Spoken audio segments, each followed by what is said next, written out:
All right, everybody, we are live again, me and the brother Josiah, and we're going to be discussing um, since the Chinese came to Africa before the Europeans, are their intentions pure? Now, me, I'm a firm believer that when non-Africans deal with Africans, they're not there to partner; they're there to take over. Their intentions aren't pure. They're not there to ensure that the business partnership is beneficial for the other party. That they want to exploit um, Africans. But the brother Josiah, along with a lot of other Africans, think that the Chinese, their intentions are pure. So, brother Josiah, go ahead and state your case and tell us why you think the Chinese, their intentions are pure.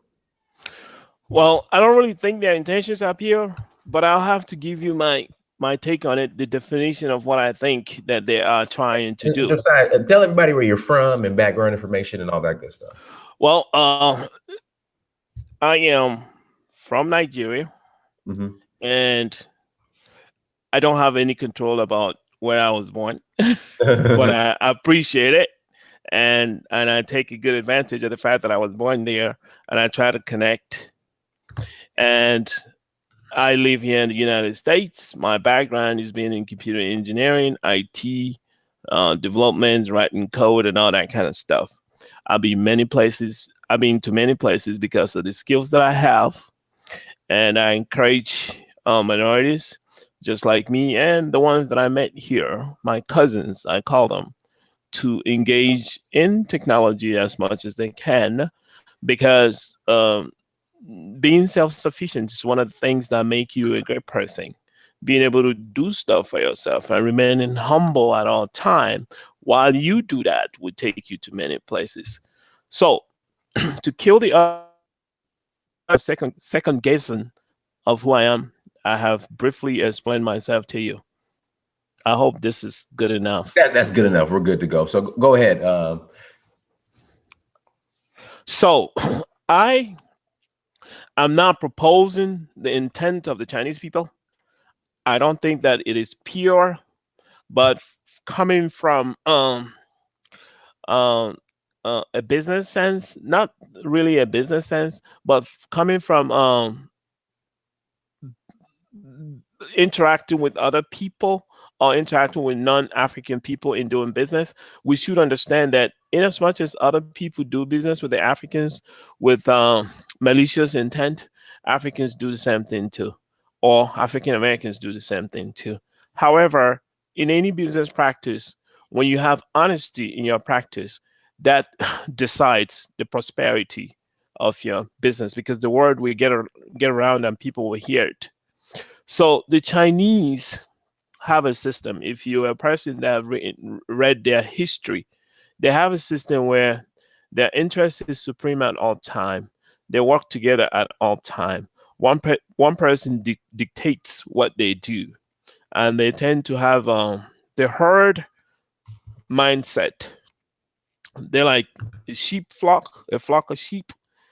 There's gonna be that one sheep that's in front, and everybody will follow it. That's always been their system, and that's why they're always called communists. They try to take care of themselves at all time. Doesn't matter, and they are cheap. They are resourceful. They tear down cost in anything that they make or build. They are very strategic. They make 100 years plans, while other countries make 20, 25, 50. Chinese will make 100 years plan. Chinese will decide what they can achieve in their lifetime and what their grandchildren will achieve in their own lifetime. They gave the world some of the best mind-boggling books in philosophy, and most of you might have read them. If you haven't, tried to read these books. Tao Te Ching, Sun Tzu, Doctrine of Mean, The Work of Mencius. Read these books, man. You will see what I'm telling you. So they came to Africa before the Europeans. When they came to Africa, Let's somewhat dive into that a little bit. I don't want to cut you off. Now, Europeans were and Greeks were already in northern Africa, whether it be like the Egypt area, you know, BC. You're saying the Chinese didn't come to Africa to win like the 1100 AD? Well, I'm specifically saying in the sense of coming to East Africa, the Europeans never came there. I'm specifically targeting East Africa. The Okay, East Chinese Africa, came, not Africa, not the whole of Africa, but just East East Africa. Africa. Because if you look at the line, the Pacific Ocean, the line that takes you to China and the line that takes you to the other part of Africa, you will see that what I'm saying makes sense. So what I'm saying makes sense because East Africa is right there's the Pacific side, in the Black Sea, whatever they call it, and all that side. So the Chinese were there. They came there in about 14 something, 1417, 1419. Yeah, but the Portuguese or Europeans are already okay. Again, you're just Not East Africa. These Chinese came there at that time, not this side part of the world. Slavery started in 16 something.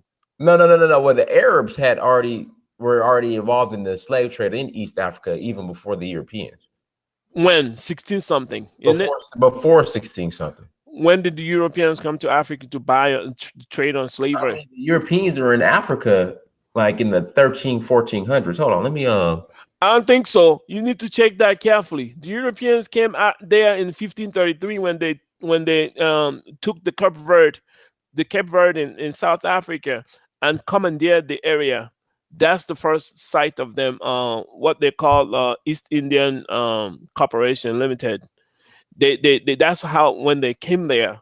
But with what I'm saying, the Chinese predates them. 1417 and 1419. When they came, they settled briefly in the East African region. Today, some of their people are in Kenya. When a man called his last name is Her, like He. When he sailed, he was one of those Chinese eunuchs that worked closely with the king at that time. And when he sailed, some of the wreckages that they had on the way left individuals that are Chinese looking in Kenya today. You can trace what I'm telling you to see if there's any lies to it. Yeah, but Arabs are. I'm reading this. Arabs are already participating in the slave trade throughout Kenya. Arabs were the world's foremost seafarers. They gave the world their first compass, which the Chinese modified. The Chinese modified it. So back then, the Chinese called the Arabs Araba because they need the Arabas to go on their journey when their emperor told them to go and navigate the world. They will look for Araba. They will find those in some part of China that's close to Afghanistan, those area.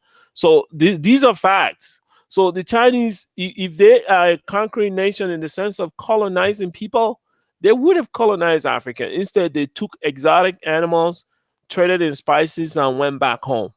Mm-hmm. Okay, so that's their history. And if you check some of the books that I'm telling you, these are books that are dating 2,000 years back. 2,000, 1,000 something, 3,000 years old books. That's how long these people has been literate. Read their books, you will realize they don't engage in the business of colonizing people that are not Chinese. When they fought the War of the Three Kingdoms, what they did was to make Chinese people one. You think what's going on in Nigeria started today? It's happened in China 2,000 years ago. There used to be different kind of people, and they brought them all together. East China, South, Northern China, and Western China. These are different culture, different people, different dialect. They brought them together and they're speaking one language today, which is either Cantonese or Mandarin. So what I'm trying to say is their intention is to feed their own people. We shouldn't demonize them. Yeah, but say, oh, go ahead. Yeah, but they demonize us. That's the issue. They demonize us because we are weak. We're not a strong people. Until we become strong, everybody can do anything to us. That's why we have to grow really fast and adopt technology and grow mentally. We grow with more skills in the technological realm. We send our children to study more technology, math, and sciences. That's how we gain strength in the world. I mean, in the world that we live in today. I'm not talking about spiritual strength. I'm talking about physical, kind of like educational and all the rest of technological strength. That's what I'm referencing to. So the Chinese people knew this from way back. They've been literate long time ago. They've been developing things, making things.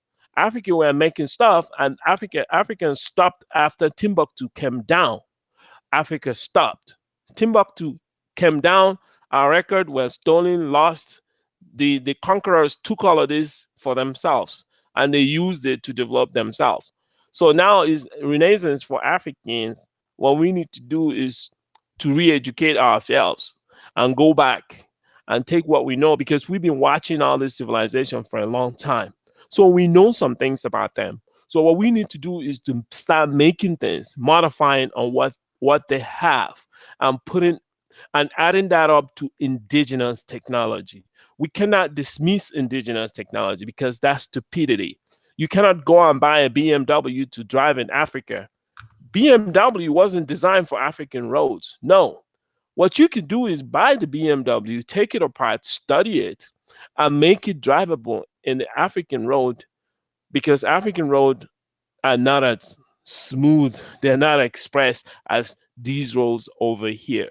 So people have to start thinking in that sense, developing things, creating schools for writing codes, not sending somebody to school for 4 years, 5 years, and they come out, they can't do nothing. No, send them to short programs, vocational programs that teaches you nothing but technology. You come out, you can build a robot, you can build a windmill, you can put together a solar system, you can start making things with electronics that are already available everywhere. You have university, Google University. You have to start bringing the Africans together to think alike, so that the Africans that think alike to work together as one. There has to be a group of ants. The ants will work really hard. Or if you come to a hive of bees, you see the bees working together hard.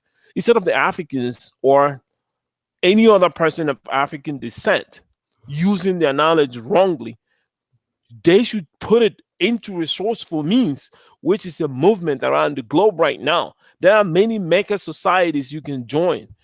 You're not joining them for yourself alone. You're joining them to build things and teach another young Black person how to make stuff or build stuff. That will become a lifestyle for the Blacks, Africans, or African descent, or the Africans in the diaspora. That's how we can grow. Entertainment is not going to make you grow. Yes, you can make $1 million, but guess what? They will control that money for you. So when somebody else controls your money, you are nothing. You're zero.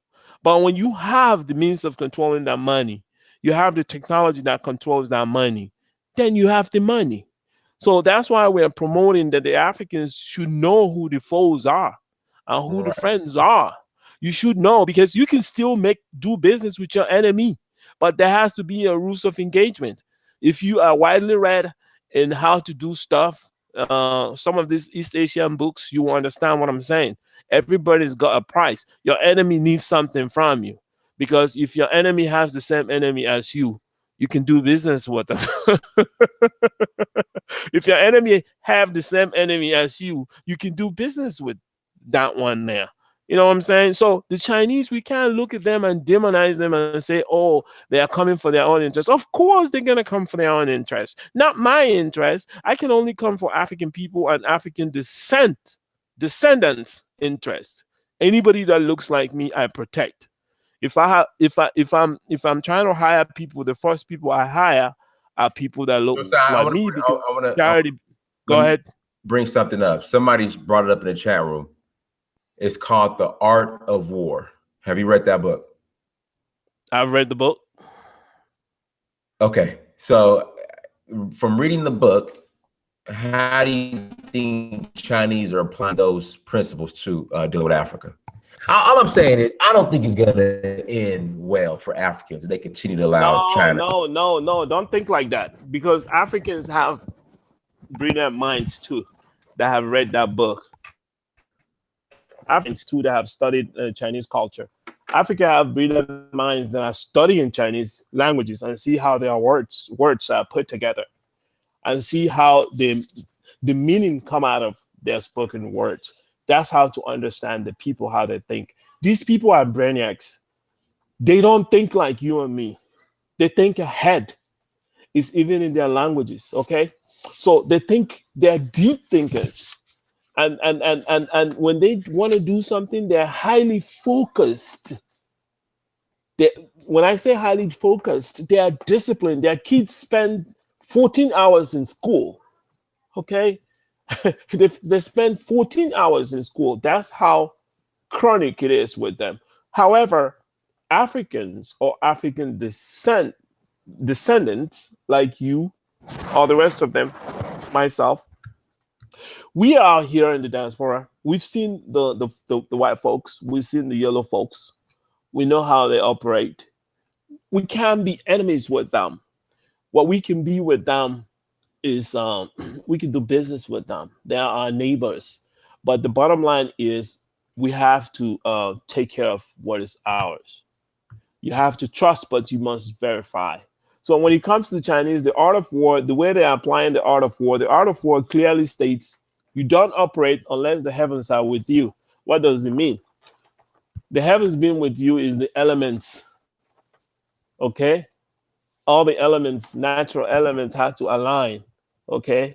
You don't want to go to a war where you want to use fire and it's a rainy day. It's not going to work because it's going to be a rainy day. How are you going to use fire to win the war? So the same thing the Chinese apply. They have analyzed Africa. Africa have no technology. They know. Good for them. So they have technology. They have innovation. Africa have resources. They're competing with the US. Now, they are using their style. America uses force. Chinese uses soft power. They don't use force. They don't want to throw a bomb at anybody. But what they do is they give you what you want. They give you a little bit of money. They take what you got. That's where I come in. Instead of taking their little bit of money, take their knowledge. If you want them to build a road for you and they want diamond from you, you tell them, hey, look, you're going to build the road for us, but this is what we want. We have 10 engineers trained in whatever country. They're going to be here with your engineers to build the stuff. The laborers are local. They're going to be hired right here in our land. Then we can No. I disagree with you on that. I've seen a lot of Chinese who are bringing in their own labor. We have to stop that. We can't allow that. That's a no-no. What we get is the knowledge from them. They work with our engineers to put the structure together, because any engineer is smart. He's trained in high-level mathematics. He has, believe it or not, he has photographic memory. Once he sees something the first time, it's over. It's done. He got it. Okay? That's why we need them to work with our people who are trained in that field. So they will quickly learn everything. And you know what? When you do something over and over again, you get really good at it. What you practice is what you get really good at. So once we start doing it this way, they will know we have changed, and they will change too to accommodate us. Okay? Because we have the resources. We can't say, oh, give us the technology and come take our resources for 10 years, and none of us knows how those technology were made. That's nonsense. That is complete nonsense, because we will be enslaving ourselves if we do that. That's a continuous enslavement. We don't want that. So only in that sense, I think, if we are not doing due diligence, we have no right to castigate the Chinese. We have to do our due diligence. We have to protect ourselves. Each individual have to protect themselves. Maybe you have to make laws that says non-African descent cannot buy lands. Non-African descent cannot buy land. Non-African descent cannot own any business. If you must invest in the country, maybe you have 40%, 30%, but it has to be a descendant, whether it's from America or Britain. Once you are black, you can own property in Africa. That's it. Nobody else can own property in Africa. That's how you keep the land. And when you keep the land, you keep the people's dignity and you keep the resources. So let me ask you this. So the Chinese, they have their own civil war, and it was called the Cultural Revolution, I believe. You're right. During that, they closed their borders and wouldn't let anybody in, Correct. and they shit out themselves. Correct. Why won't Africans take the same approach?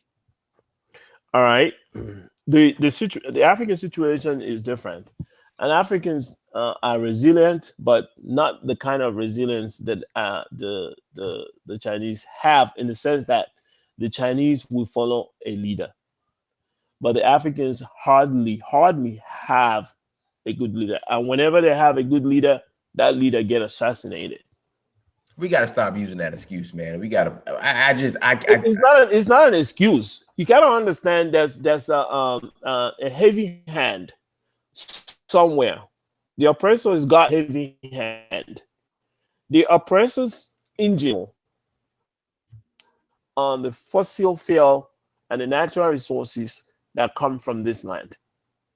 So if there's anybody that want to put it straight, straighten it up, who is not doing it in a very smart way or doing it in such a way without realizing dependable, they take him out. All right, let me. That's how it works. Let me get to these super chats. Shout out to Chief Drino, and man, everybody in the red, Admiral Medjay. I see you guys. Thank you for supporting me and being consistent and coming into the chat. Cohen Davis. He says it's called reverse engineering. Chinese are great at that. Africans can emulate China. China was the first country to give Egypt the loans when they wanted to build the Aswan Dam, when America, France, Britain refused, but waged a war on Egypt. These loans, now Africa is going to be in a ton of debt to China, the IMF. I mean, what are your thoughts on Chief Drino's question and always loaning shit, always getting shit on loan? Like the last time we had a conversation on the loan, I told you that it was a dead weight on the African, the grandchildren of the African people and their children. So it's a dead weight. The loans are given generously with no purpose, in the sense that the purpose is for the person that gave the loan to stay there forever. As long as he collects the loan, it doesn't expire until he collects the loan. So therefore, the resources keep running, and he keep tapping on the resources until he collects the loan. That's the way they structure the letter of credence for those kind of contracts and loans. They structure the letter of credence. You have to understand that the Chinese are very good in diplomacy because they had a lot of war in their land. So those systems that worked back then still work today. In diplomacy, what you do is you give the person what they want, and you do it so fast, quickly, before he thinks about it. So that's what they're doing in Africa. Okay, we're gonna give you guys a bridge, $500 million. Africans don't think hard enough. $500 million. How do I pay back? And so they're gonna get gold. How long will it take to go? They don't care. All they want is the road. We want the road. They're not thinking properly. So that's the strategy that they're using.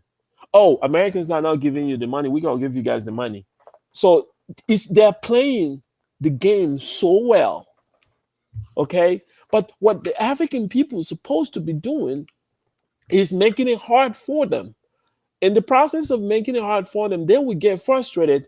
They will bring more to the table. I'm telling you, they will have no choice but to bring more to the table because we show them that we are desperate. That's why they're doing this. If we show them we can do it on our own and we have something to offer, it won't be this way. That's why I'm preaching to everybody, become a maker person. Become a maker person. That's how you can be a maker nation. When you know you can put hydrogen and oxygen and you get water, and you're doing it and proving it to the little kids, they get excited. When you're showing the little kid, hey, look, man, you can pass a current through this thing and put this little magnet right over here and it start turning. He said, really? You show it to him. Hey, look, it's turning. Do you know what you're doing to that child? You're showing them all these things they built. They rely on these principles. Just know these principles and start applying them in stuff. You start making things. We like that. The blacks like these things. We want to do basketball. We want to do entertainment. But the most important thing we overlook, we should stop that. We are naturally talented in dancing, entertainment. We can always come back and take over. Right. But the technology of today, we got it. Not a lot of us got it. They got it the more. But the Chinese got a lot more. So what we need to do, either we start going to China to study, or we study here. But we have to go back home to take what we learned back over there. And all the smart cousins that I have over here should start looking at Africa from a different light. They should start looking at Africa as their backup plan, an exit point. They have to start doing it, because you don't make no sense. You come to America, you run over by a Caucasian, and you go back to Africa, your own land, and you got run over by a Caucasian or a yellow man. That would be the stupidest thing ever. It's not acceptable. We all have to start looking at things like this. Choose an African country you like. Go there and invest. They love you. They're not going to hurt you. Yeah, they're taking a little bit of money from you, but look at it this way. You take $100,000 to go to Africa, build apartment buildings, 14 rooms. You're getting paid every yearly, 2, 3, annually or whatever, biannually or triannually or quadrannually. That's how they pay over there. That's a lot of money for you sitting. While you're over here in America, you can't even do all of that. That money wouldn't be enough for nothing. But over there, you have a big old mansion for that amount of money, and nobody can take it from you. It's a landed property. It's yours forever. Start thinking that way. Taking technology back over there. Africa is the future frontier. That's why the Chinese and the whites are over there. Think about it. Why are they over there? They don't go where they can benefit nothing. They don't do that. They don't practice that. If you read about the Chinese people, they would never go out of place. They don't do donation and volunteer work. They don't do donation and volunteer work, because they believe that each man facts to himself. You're right. Yeah, you're right. Each man to himself. That's what they do.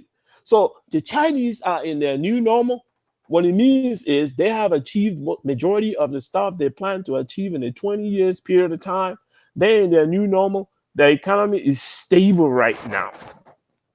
But in 2023, they're going to move about 600 million people from poverty to towns again.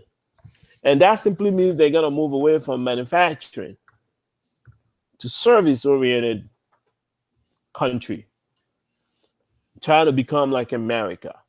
They're going to start moving to service, and those labor work. My take is this. My hunch tells me it's probably going to be moved to East Africa. They're going to move the manufacturing to East Africa or other parts of Africa, because South Asia is expensive to do business. The pollution, it's a whole lot. It's expensive to do business there. So something is telling me they're going to subsequently move it to Africa. But then is Africa going to be ready for that? So we can get a good bargain out of them. We speak English. They don't. They can set up customer service centers, call centers. They can set up places that will service some part of Europe in Africa. These are coming. They're developing 5G technology. It's endless limits to what is about to happen. So we have to be ready for that. So we have to tell our young ones, go get an education in engineering, IT, computer engineering, all those kind of engineering, robotics, nanotechnology. We have to encourage them to get education in those areas, programming, software development, mobile application development, IoT. Get these little trainings. It's going to help you more than 4 year, 10 years education or whatever. Unless you're studying to be a doctor, we need doctors anyway. Other than that, these are little college programs and courses, vocational courses and apprentice courses that can push you up in life while giving you a highly sustainable skill that you can live off of anywhere in the world. Let me ask you this, brother. You know, you had the situation in Zimbabwe. I forgot the brother's name who created an electric car. Now he leaves Zimbabwe because he's not given enough, I guess, support from the Zimbabwe government, and he's in America now. So you have a lot of African ingenuity that's just for some reason cannot develop in Africa, that they're not given the support from African governments. But when China comes knocking, all of a sudden Africans got money. They got, what do you need, Mr. Chinese man? Come build our roads, come do this. When we have all this ingenuity in Africa. I mean, we could build our own trains and whatnot, but for some reason we still have to rely on the Chinese to do it. But when African comes with a great idea, he goes to America. I mean, what are your thoughts on this? Man, he's not the first African. There was an African when I was growing up as a kid that made a radio station, whatever, out of unconventional ways with the herbs and stuff, whatever. I don't know how he did that stuff. He went to America as well. Mm-hmm. It's not only that. There's other ones that helped Ford and GM in car development. They live here. Majority of them are from Nigeria. You guys probably read about it. A lot of them, they come out here because the environment's not good for them. But there's still some innovators that are working closely with Chinese. That's the issue, brother. How's the environment? There's some. Listen to this. That's another one. He makes cars. One is in Nigeria, one is in Ghana. They make cars. And these cars are being made there, and they sell these cars there. And they make electric meters for reading the wattage in the homes. So these people are diehard. They say they ain't going nowhere, and they're facing their problems, and they're holding. But this is my issue, and it's right. It's safe technologies. You're talking about Kataka cars. I'm talking about Katanka and innocent cars. Right. Ask me how much support do Africans, if the Africans had to choose between a Kataka car and a damn Toyota Corolla, what do you think the Africans going to choose? They're going to choose a Toyota Corolla because they lack understanding. They think that whatever anybody that's non-African made in the face of a Caucasian or a Chinese is better. But that's not true. Because those cars are not made for African roads. Those cars are not made with African weather and changing condition and climate. They weren't made with that in mind. If you carry out the research program, you will come to understand the various changes and the little minute elements or variables, the change in these variables, what they can cause in these cars that are being shipped over, and we think these cars are great. The smart people who are scientists and engineers, they knew those cars are not that great for those roads. They knew. But the roads are getting better. I don't understand this road stuff. I'm gonna tell you right now, these cars that come to, you don't understand. I live in Atlanta. The roads here in Atlanta are worse than the roads in, I would say, Namibia, South Africa, Nairobi. The roads are worse in Atlanta than they are in, like the highways and the main streets. And the weather too. And some of these countries that are making cars are winterized nations. They are cold countries, man. It's a lot of factors you can put in developing a very good car that's sustainable. It has to be made in Africa. Even in the art of war, it shows it clearly that if you're a general in a war, whatever you use to build anything, it's better to have it from the local area. So you have to work with the terrain and environment where you're warring. You have to find things that are there that you can use. I don't know, in our case, we don't think properly. How do we think that a car made in a foreign land is better than the car that we can make? How can you think so How can you think that somebody's mom is better than your mother? I Right. don't get it. It makes it stupid, man. They turn everything upside down. It frustrates me. If you don't have an education or knowledge of something, get the knowledge of the fact. Know it very well. Find people, one or two like you, come together and build something. Nobody can challenge that if you put your heart to it and your mind to it, and make sure you do a thorough research to cover all the areas. If you have doubt, check other people's work and see what they have done, and then see how you can, modify it or make it much better. You don't go and say, I can't do this. You never even tried. Don't work like that. You got the internet. All the information you need is on the internet. Are you that lazy? You can't go on the internet and find something and get into a project, one or two projects, and start learning something new? Life is a learning process. You have to challenge yourself, learn something new every day. Get into new technology. It's not hard, it's simple. It used to be hard back then when we had to do everything from scratch. Now you have a lot of modules that you can put together. Somebody already done it for you. All you have to do, get the classes, get the methods, put them together or whatever, man. It's easy. Africans have to build an army of people that are learning and building stuff. It's easy now because Chinese have done everything for us. And Chinese people are sharing. They're not patent crazy. They are sharing, man. They are sharing high level information. They are not patent crazy. They're sharing serious high level information that can change people's life. They're not telling you, come to our school, we teach you that. It's on the internet. Why? Because they have the product. They want to sell it. They want to tell you how it works. And if you're smart, once you see how it works, how they put it together, what do? You copy their schematic and order it from another source from India. You can order the schematic from India or order it from America right here and build the stuff instead of buying it from them, because they themselves they already made a mistake and put the schematic in the website. So what we need to do is to build an innovation centers in African regions. That's what we need to do. Once we build innovation centers in various African regions, that will help the youths of Africa to come together and rub minds and come up with ways to solve the local problems. That's the beginning. Until we do that, it's a waste of time. Y'all can talk to tomorrow. I'll be laughing because I know where the problem lies. You can't make a laptop. You want to talk about you Pan-Africanism. You can't even make a laptop. What you talking about? You can't make a phone. You're talking. You can't make nothing. How you think you're gonna build Africa if you can't make anything?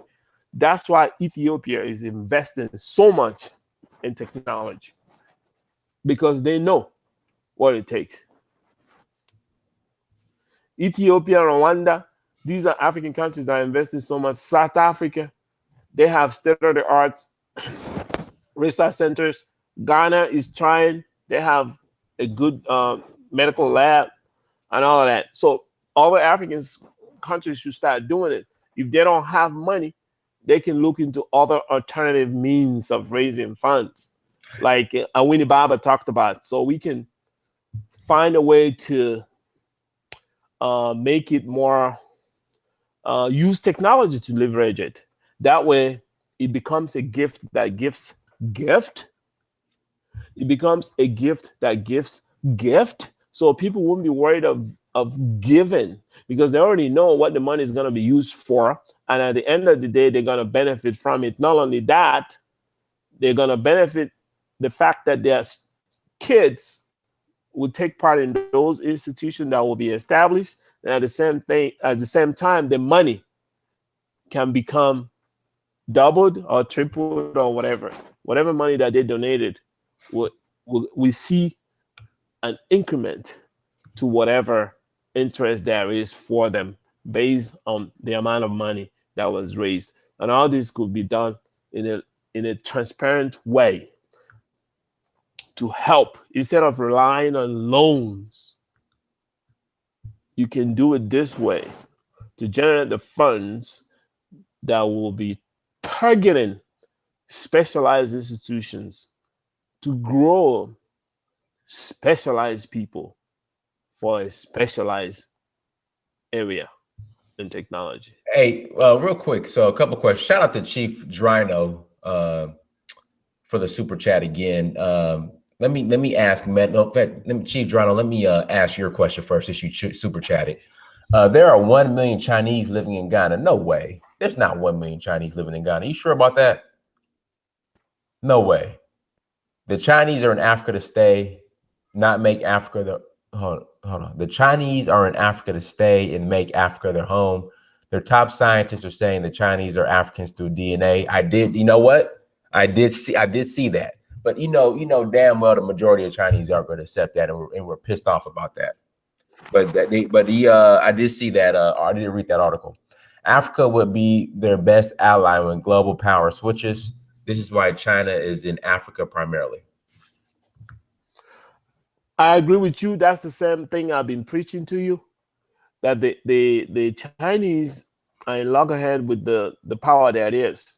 We know the power that is today, but the Chinese are viewed as the rising power. Every once in a while, in any era, you see a rising power coming up. Just like when the Romans were coming up, they have to tear the Greek. They have to tear the Greek people up. The Greece up. They had to tear them up. They were rising up and coming up, tear it. The power that is, they would tear it up. They tore that Greece power up. So the same thing is happening right now. China is rising. They have population. They have technology. Some of the technology they have in their country, we don't have here. And we're not going to have in the next 10, 20 years. That's how interested these things are getting. Now, the Chinese are not worried anymore. Before they used to be worried about their future. Today they're not. They are direct now. They are talking. They have YouTube videos, national YouTube video. YouTube channels. They have all this kind of stuff which they never had before. And now they go into Africa to stay. Like I said, Africa is weak. They're their best friends because of the resources. Because if China corner the U.S. in the resources, the U.S. will be pissed off. And that's what they're doing. They're doing it in a very nice way. But Africa should realize that they have the resources and find a bargaining chip with the Chinese. This is the time for Africans to start sending their students to China. No, I disagree with that so much, man. The way these Africans are treated in China, no. Let me explain it to you the way it could be done. It has to be a part of diplomacy. It has to be a part of diplomatic kind of movement. You can't just send people to go to school. You have to have it in a pact with the nation. You send a credence letter of credence to that nation. It becomes a part of a pact you have with them. The first people that I noticed that have done this are the Indians. The Indians will send teachers to Nigeria. I didn't know I was a kid. It was a part of the agreement the Nigerian government and the Indian people made for the Indians taking some of our resources. They will give us teachers, which is better than what the Chinese are doing. So now watch these nations carefully. The Indians were sending math teachers to us, science teachers. I remember Mr. Bhatia was teaching chemistry back home where I grew up. I remember his son, Chitan. Okay? I remember all of these people. But the Chinese are not doing that. You see where I'm coming from? The Chinese ain't doing that. So we send these kids as a part of a program with the government. And these kids will come back if we treat them well. They will return with that knowledge. And we train the first 10, another 10, another 10. Before we know it, we have 100. These are 100 engineers in, say, computer engineers. We keep them. Why? We have a plan. Or we train another batch. These are engineers like automotive engineers. We have to be visionaries. We have to have 15 years plan and have these people trained up, waiting for these nations to come. And we have our people. You see how you solve the problem. You have to be strategic. I think you don't have leaders. Kagame is trying, but he's only one person, and I think he's huge. But if they can come together, they will realize they divide their continent as a region and realize what's happening, that the Africa is the meat on the dinner table for these people. When they realize Africa is meat on the dinner table, they'd be like, oh, okay, we're going to have to decide how much we're going to sell this meat. Or we don't sell it at all. We exchange for something. Or we keep it to ourselves and take some time to learn the technology ourselves and use it. Then we make finished products and send it to these people. These are options that Africans have. We have to start taking care of this. And some of the problems that we have is the fact that we take money from IMF and we take money from all these people, all these loans, foreign aids. Africa should stop taking foreign aids because this lady, what's her name? Dambisa Moyo. Yeah. Dambisa Moyo has written a lot of papers. She's from Zambia, right? Yeah, she's from Zambia, I think, right? Zimbabwe, I think. Zimbabwe or Zambia? Okay, somewhere. One of those countries. Dambisa Moyo, Deadweight. That's the book. Right. So she talked about it, the same thing I was talking about, that China is rising power, they're doing well, but we shouldn't demonize them. However, we should be very careful in taking this loan. We should stay away from the loans. Also, we should also stay away from the aid from the IMF and the rest of them, International Monetary Fund and all that. The aid from the US and the UK and France, we should stay away from that. It's making African leaders lazy. And I think she's right.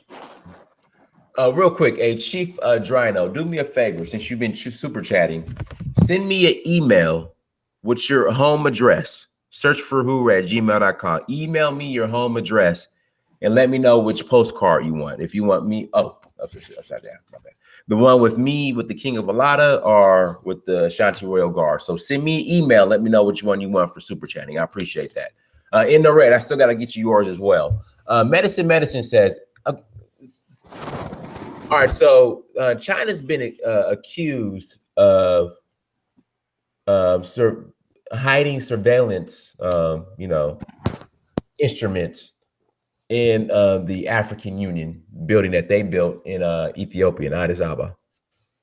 And they're spying on Africans. What are your thoughts on that?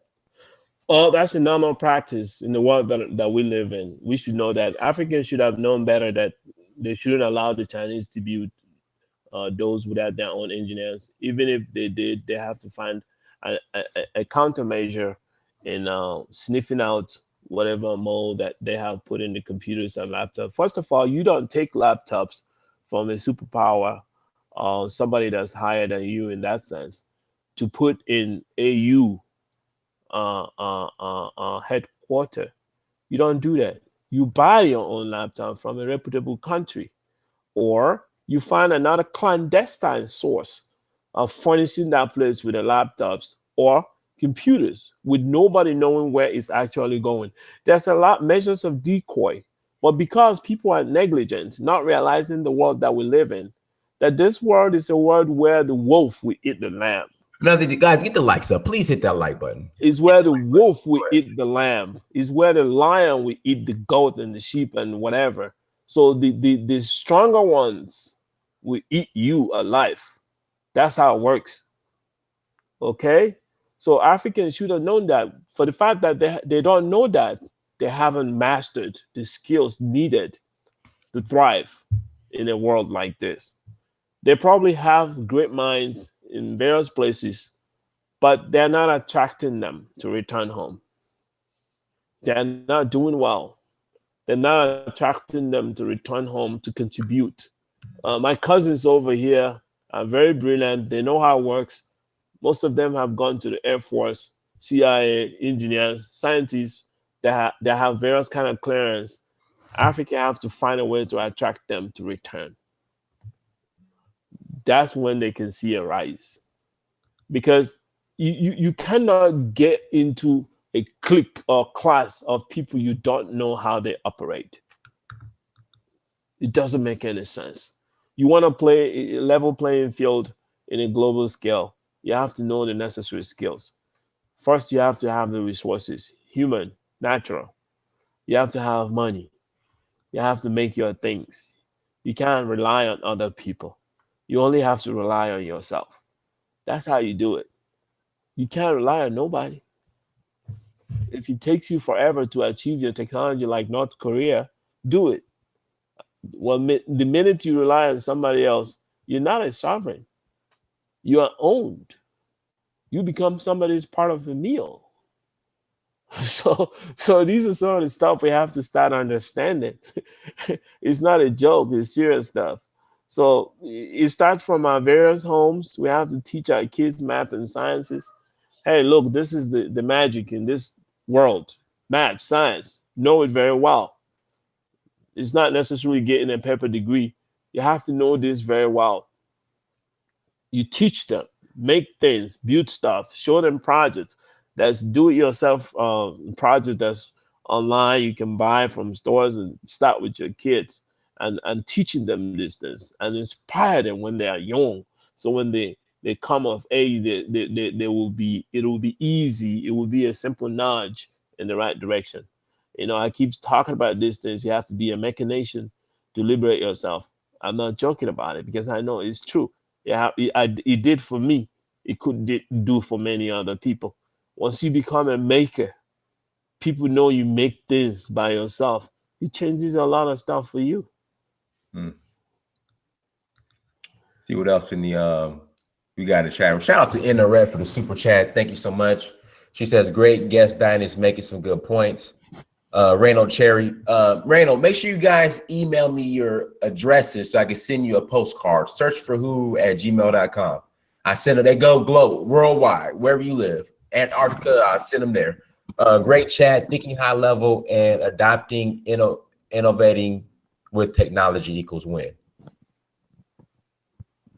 So yeah, let's see here. Thank you for this wisdom. Dinus at the guest. Why won't the Swiss bank? Here we go. Why won't the Swiss bank release all the frozen accounts of all the dictators of Africa? What are your thoughts on that? They can't do that. If they do that, they're fools.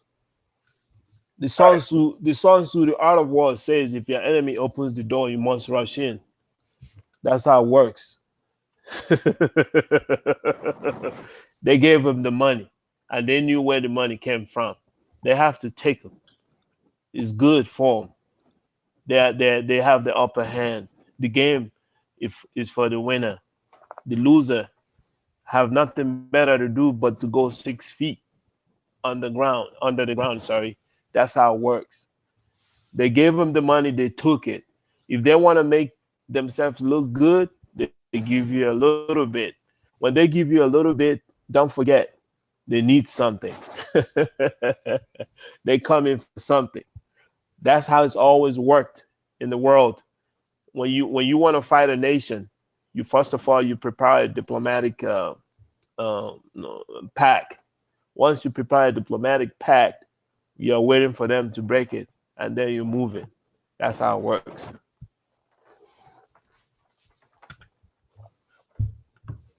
Let's see here.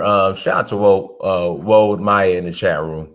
Chinese intentions in Africa can never be pure, but at least most of them are creating jobs back in Africa. And then Malo and Yahoo says the Chinese are known for, and let me get your thoughts on this. The Chinese are known for providing half-baked products and services. What's to stop them from building up with faulty products that they will have to continually renew? Now, that's another thing. A lot of Chinese have been known for building crap. Yes, Chinese are known for building a lot of things. One of them is crap. Mm-hmm. So if you tell a Chinese person what you want, the grade, the quality that you want, he will give you that. Don't forget, Chinese loves money. Mm-hmm. The more money you give him, the better product he gives you. That's how it works for them. If you are poor and they know that you are poor, they're going to give you crap. Period. Right. That's how it works. If they know you're poor, you know you're poor. You are poor, actually. And they know you are poor. You get crap. But if you're high quality or person of substance, you don't get crap. They don't send crap to the US, do they? Because the US has a lot of certification and regulation. They have to pass the UL, the this regulation, that regulation. They have to go through all of that.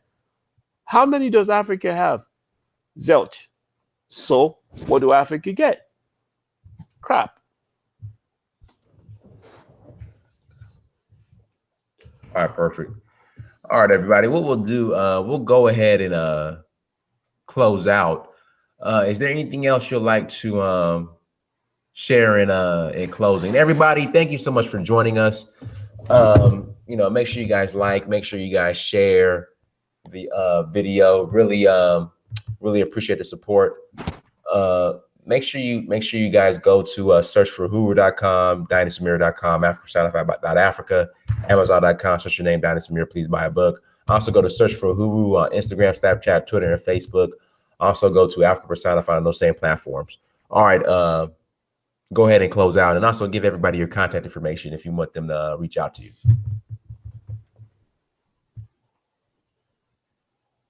Hello?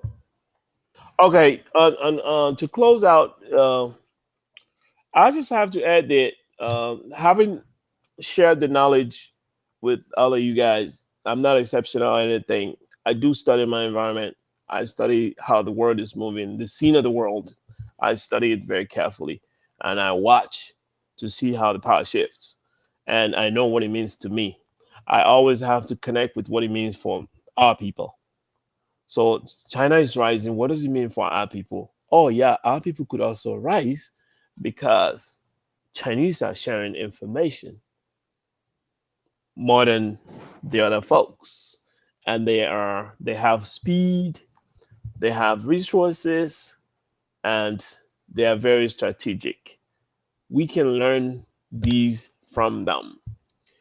They don't build crap, but they build crap that you can afford. They build whatever they want. So in their own country, we see what they are building. They just had their first Boeing class C-19 airplane that they made.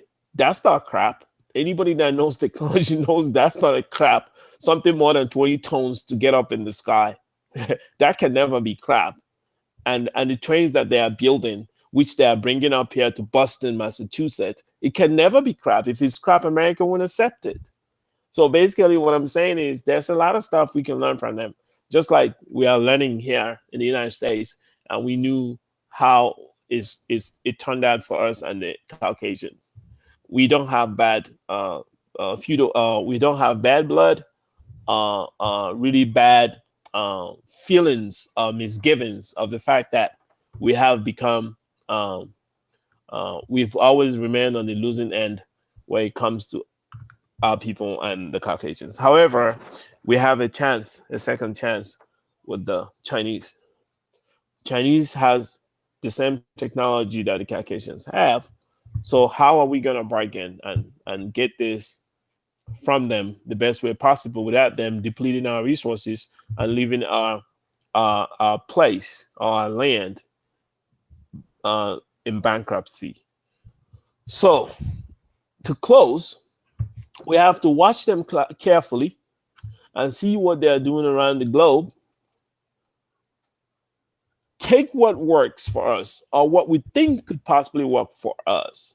See how they applied it and see what we can do with it to modify it to an indigenous technology or local technology. We have to invest money in what they are doing, piecing them, reverse engineering their product to make ours. We also have educated people.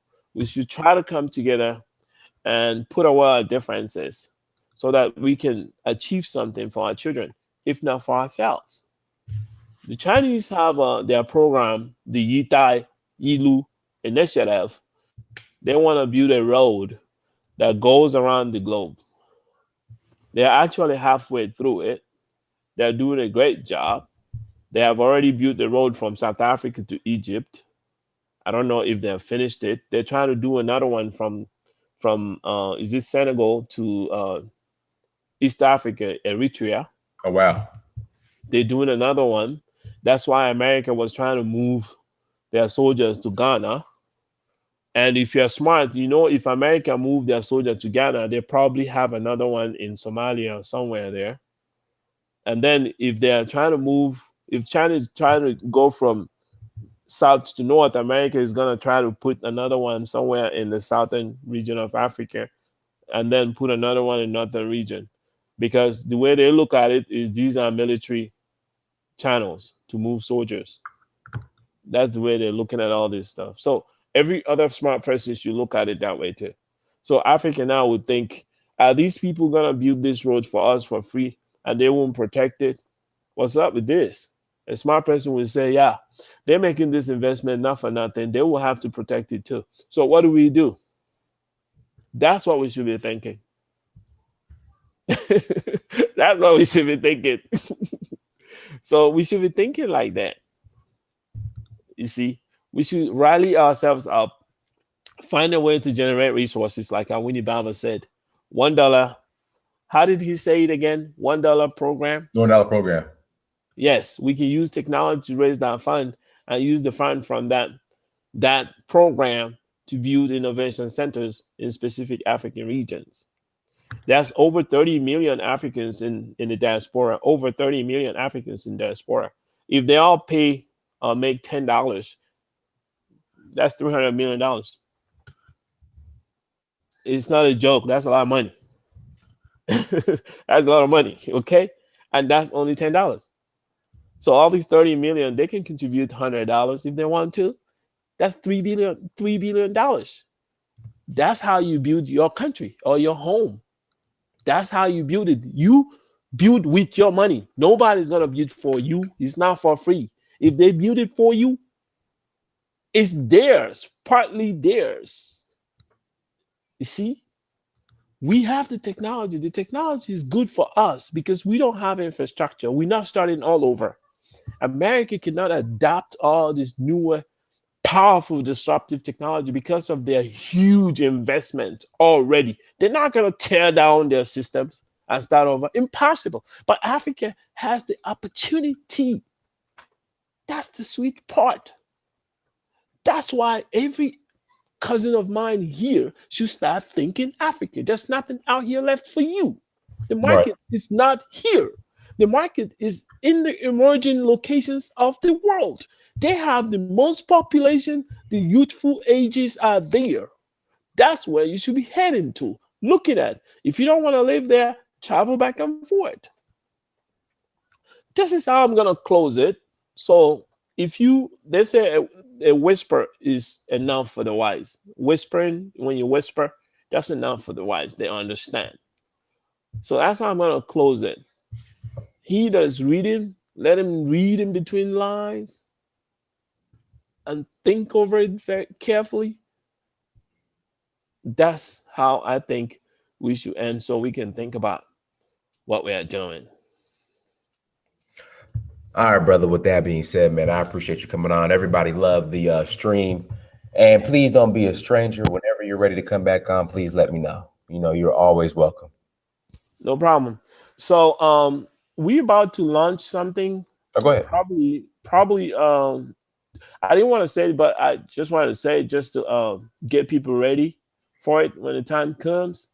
So we'll be launching some ICOs. So some of the favorite ICOs that we've been talking about would be for innovation centers. And another one would be legal assistance in emerging markets like African countries. And another one would be health insurance and affordable health, hospitals and the rest of them. So the way it works is we throw an ICO, initial kind offering. We tokenize the whatever donation. We tokenize it to bring about the token that will be used in such programs. So if the heavens ride with us, it's possible that if people turn out and it's a good number of people, and we are raising 25% of the project cost, that will help us to tokenize and get a value that could probably rival all the other cryptocurrencies. It's possible that it could rival if everybody could come into it and get it done. It could rival those other cryptocurrencies because it's a targeted process, which nobody's doing. Everybody's faking their system, capping dollars and making up dollars, But however, if you have a development that you sell as a utility, which in fact has a total cost, it is not something that came out of the thin air, is backed up. So such kind of tokenization of cryptocurrency development holds more water than all the magical means of perpetuating all these tokens that you hear about. So I'm just letting you guys know these are some of the things that we're working on so that we can have a top-notch system that we can use to raise the emerging nations, which includes Africa for the most part. So when people debate and say, oh, you guys have nothing, we say, well, we have this development, which has this token that what's this value of money when you compare it to BTC, which they made up. Over time, the one that's backed with tangible resources will overtake the ones that are capped. Bitcoin can only have 21 billion. Ethereum can only have maybe 18 billion. But the one that is decided by the law of supply and demand has no limit. It keeps growing. So we have to start thinking carefully. So these people are crude and greedy. They use greed to devise things. That's why you always have the burst after the bubble. But when you are naturally doing things the right way, it goes well, just like the seasons. The seasons will go in order. We'll have winter, we'll have spring, we'll have summer, we'll have the rest of the fall. Okay? So when you're not doing it right, that's why you have winter, all of a sudden it changes to something else. So we have to think carefully here. If we are doing something the right way, you have prosperity. If you are doing it the wrong way, you usually have the bubble and then you have the burst. That's not how it's supposed to be.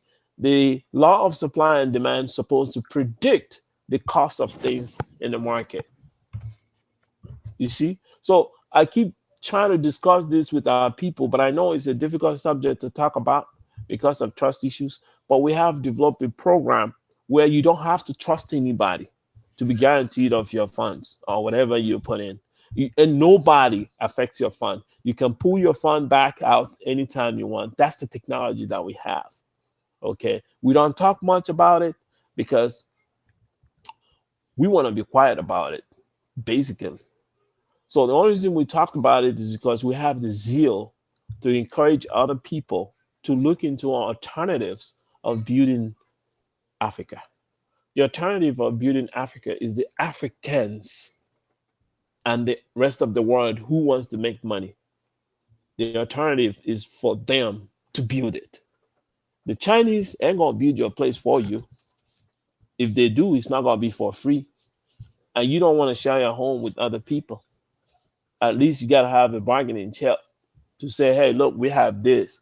All we need is this from you. You don't need to do this one for us. We got money to pay you for this one. You see? If we do that, we wouldn't have anything hanging over our head. I have a good job that pays me, so I don't need no money. What I'm building is going to be free for everybody, okay? I'm not asking you to pay me for the application. The application will be free, and people will download it. We'll come out here and tell Dynas, it's launching time. I'm ready to roll. I'm ready to roll. And then the link pops up, boom. Everybody go to Google Play Store or iOS Store or whatever and download it and check it out for yourself. So that's how it's gonna go down. Thank you. I thank everybody that's listening for being here. I appreciate your patience in listening to me. Oh, no problem. I know I talk and I try to almost try to harp it. I don't mean it in a harsh way, but I think we should be our brother's keeper. We should listen to one another. Yes, sir. This is my closing. All right, absolutely, brother. Well, again, thank you for joining us, everyone. Make sure you hit that like button. Make sure you share. And then I will be back on tomorrow. So I appreciate that. Might not come back on tonight. I'm not sure yet. But again, everybody, thank you so much for joining us. Until next time, family. Peace. Send me the video. Okay, I will for sure. Peace. Good night.